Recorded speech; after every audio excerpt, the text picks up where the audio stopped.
السلام علیکم دوستو، آج کی ویڈیو کیمبرج یونیورسٹی کے سب سے کم عمر سائنسدان ڈاکٹر عبدالصمد بلوچ کے نام، جن کو کراچی کے ایک اسکول پرنسپل نے کہا تھا بہتر یہ ہوگا کہ تم گاؤں جاؤ اور اپنے والد صاحب کے ساتھ زمینوں پر مدد کرو۔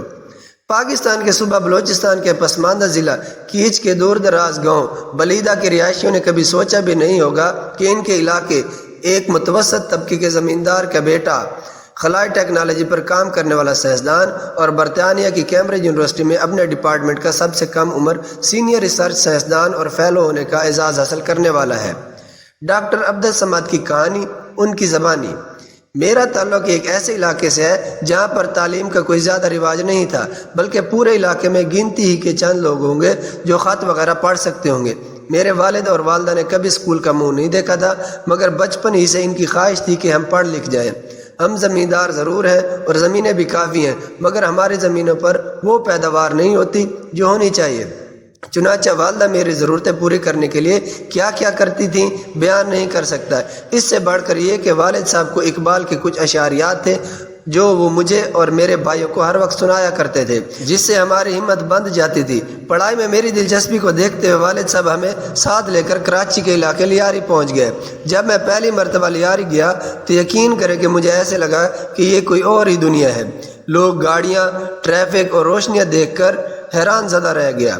رات کے وقت جلتی لائٹیں دیکھ کر مجھے ایسا لگا جیسے میں کسی روشنیوں کے شہر میں پہنچ گیا ہوں۔ لیاری میں ایک اردو میڈیم اسکول میں داخلہ لیا، مگر جلدی اندازہ ہو گیا کہ جب تک انگریزی اچھی نہیں ہوگی اس وقت ترقی کرنا ممکن نہیں ہے۔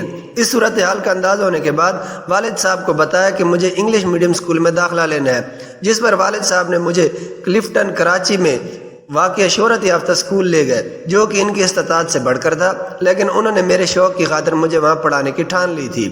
میں ایک دیہاتی بچہ تھا جو شہری طریقے تو زیادہ نہیں جانتا تھا، مگر میرے پاس والدین کا دیے ہوئے اعتماد اور کچھ کر گزرنے کا حوصلہ تھا۔ اس موقع پر پرنسپل صاحبہ نے اپنے دفتر میں والد صاحب کی موجودگی میں میرا انٹرویو لیا اور انگریزی میں ہی مجھ سے بات چیت شروع کر دی۔ حالانکہ والد صاحب نے پرنسپل کو پہلے بتایا تھا کہ یہ یہاں داخلہ لینا اس لیے چاہتا ہے کہ اس کی انگریزی بہتر ہو سکے۔ صورتحال یہ تھی کہ انگریزی تو مجھے آتی نہیں تھی، مگر سمجھ لیتا تھا۔ سب سے پہلے انگریزی میں میرا نام پوچھا، جس کا میں نے اردو میں جواب دیا۔ اس کے بعد انہوں نے پوچھا کہ والد صاحب کیا کرتے ہیں؟ میں نے بتایا کہ زمینوں پر کام کرتے ہیں۔ اس طرح انہوں نے کچھ اور سوال پوچھے جس سے مجھے کچھ سمجھ میں آئے اور کچھ نہ آئے۔ شاید ان کو اردو میں میرے جواب ناگوار گزرے، حالانکہ میں نے ان کو یہ بتانے کی بھی کوشش کی تھی کہ اگر مجھے داخلہ مل گیا تو میں بہت محنت کروں گا، مگر اس کے باوجود انہوں نے آخر میں مجھے کہا بہتر یہ ہوگا کہ تم گاؤں جاؤ اور اپنے والد صاحب کے ساتھ زمینوں پر مدد کرو۔ یہ ایسے الفاظ تھے جن کو سن کر میری آنکھوں میں آنسو آ گئے تھے، جبکہ والد صاحب مجھ سے نظریں چرا رہے تھے۔ میں اس وقت 7ویں کلاس کا طالب علم تھا۔ میرا دل ٹوٹ سا گیا، لیکن میری تو تربیت ہی کچھ اور طرح کی ہوئی تھی۔ مجھے تو حوصلے اور عزم کا سبق سکھایا گیا تھا۔ یہ بات تو ذہن نشین ہو گئی تھی کہ اگر انگریزی سیکھنا لازم ہے۔ لیاری میں ہی ایک انگلش میڈیم اسکول کے بینر اور پوسٹر لگے ہوئے تھے۔ میں نے والد صاحب سے کہا کہ مجھے اس اسکول میں داخل کروا دیں۔ انگریزی سیکھنے کے لیے میں نے خود ہی کوشش کر دی۔ کبھی انگریزی کا اخبار مل جاتا تو وہ پڑھ لیتا، کبھی گرامر کی کوئی کتاب پڑھ لیتا، ساتھ میں اسکول کے اساتذہ سے جو مدد مل جاتی اس سے پڑھائی کر لیتا۔ گو کہ ایک چھوٹا سا اسکول تھا، لیکن کچھ اساتذہ انتہائی محنت سے پڑھایا کرتے تھے۔ جب میٹرک امتحان تھے تو لوگوں نے مجھے بھی نقل کرنے کی ترغیب دی، مگر میں نے انکار کر دیا۔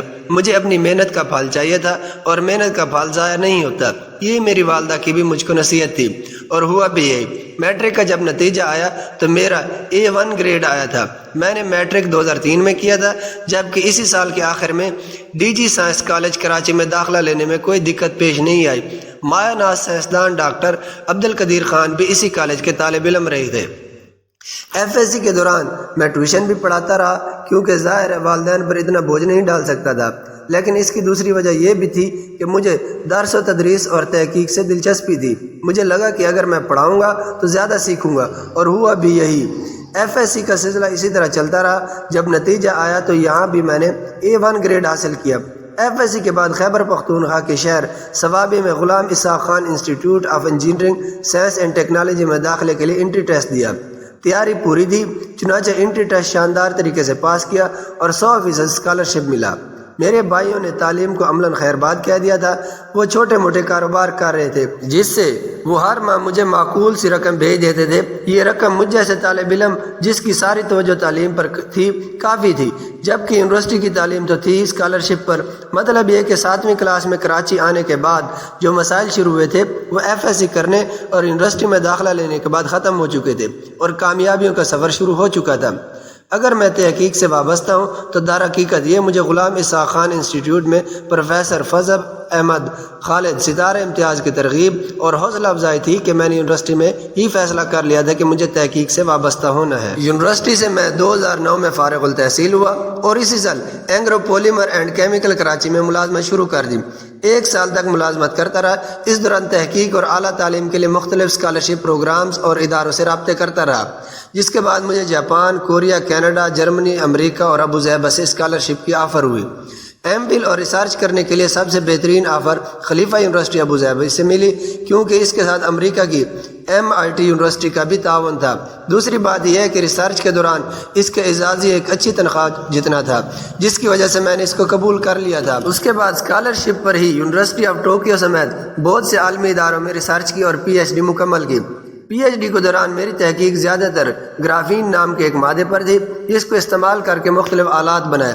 یہ ریسرچ بہت ہی سے بین الاقوامی جریدوں میں شامل ہوئی۔ جب میری ریسرچ شائع ہوئی تو مجھے امریکہ، ابوظہبی، برطانیہ اور ٹوکیو سے مختلف آفرز آئیں۔ میری ریسرچ کیمبرج یونیورسٹی کے ایک مایہ ناز سائنسدان کو اچھی لگی، جنہوں نے مجھے وہاں جاب آفر کی۔ ویسے تو تنخواہ اور مراعات کے حساب سے بہتر آفر ابوظہبی سے تھی، مگر اب میرا مقصد تنخواہ نہیں بلکہ اگلی منزل تک پہنچنا تھا۔ چنانچہ میں نے کیمبرج یونیورسٹی سے آنے والی آفر کو قبول کیا، کیونکہ مجھے تحقیق کے میدان میں کام کرنا تھا اور شاید دنیا بھر میں تحقیق کے حوالے سے سب سے بہتر سہولتیں اور ماحول کیمبرج یونیورسٹی میں ہی دستیاب ہے، جہاں سے نیوٹن اور اسٹیفن ہاکنگ جیسے سائنسدان بھی منسلک رہ چکے ہیں۔ 2 سال تک کیمبرج میں ریسرچ سائنسدان کی حیثیت سے کام کرنے کے بعد مجھے سینئر ریسرچ سائنسدان کی حیثیت سے کام کرنے کا موقع ملا ہے۔ مجھے پتہ نہیں مگر کہا جاتا ہے کہ کیمبرج میں ریسرچ سائنسدان سے سینئر سائنسدان کا درجہ حاصل کرنے کے لیے 2 سال بہت ہی کم عرصہ ہے، اور مجھے بھی یہ لگتا ہے کہ میں وہاں پر سب سے کم عمر سینئر سائنسدان ہوں۔ کیمبرج میں جانے کے بعد بہت سی یورپی کمپنیوں اور اسپیس ایجنسیوں کے ساتھ مل کر اسپیس ٹیکنالوجی سے منسلک آلات بنائے۔ ان آلات کو ٹیسٹ کرنے کے لیے وقتاً فوقتاً خلائی جہاز اور مصنوعی سیارے لانچ کرتے ہیں، جن میں پیرابولک فلائٹ، ساؤنڈنگ راکٹ اور دیگر اسپیس کرافٹ شامل ہیں۔ گرافین کو پہلی مرتبہ خلا میں بھی لے جانے کا موقع ملا۔ مختلف تحقیقات بھی جاری ہیں، جن میں سینسرز کے علاوہ خلا میں اگر جسم پر زخم لگ جائے تو اس کو کس طرح بھرا جا سکتا ہے، اس پر بھی کام جاری ہے۔